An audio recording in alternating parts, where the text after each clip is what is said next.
coming from a, traditional immigrant West Indian family, art and design was not really a career path at all. So it's like, you come here, you go to a good school, you get a good job with the 2.5 kids, picket fence, whatever.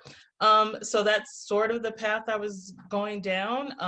Didn't work out that way. I actually majored in English and history in college, much to my family's chagrin already. But um, but and this is a very long story that I will skip for now. I ended up with a job out of college as a computer programmer, and it was for a pretty big firm in Manhattan at the time, like a Fortune 10 company. And, I thought I had kind of made it. I had the apartment or the wardrobe with the suits, the whole nine. And I hated it. I was miserable there. So I knew I was creative, but I would have never called myself an artist or a designer at the time. It was just something I like to do.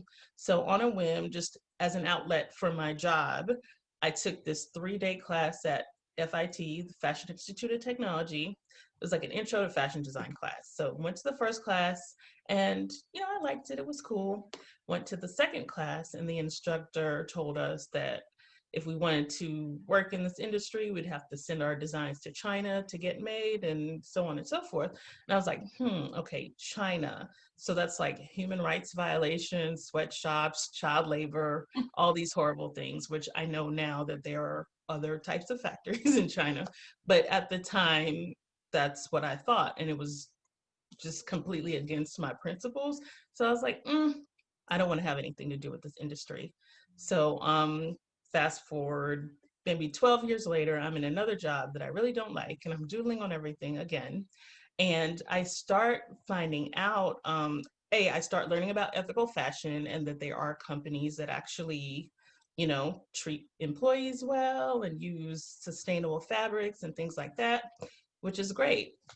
I also start finding out about something called surface pattern design, which is how you get your prints and pattern on products. So I go to Target, Nordstrom, different stores, and I would see like apparel or coffee mugs, greeting cards that had these designs on them. And I'm like, that looks like stuff that I doodle. So how do people do that? How do they get their prints on products?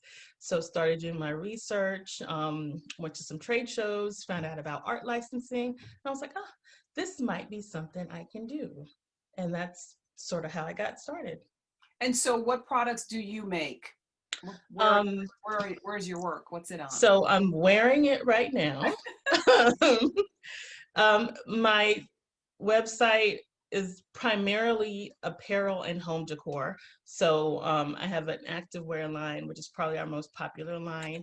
And I actually just started a partnership with West Elm for home decor.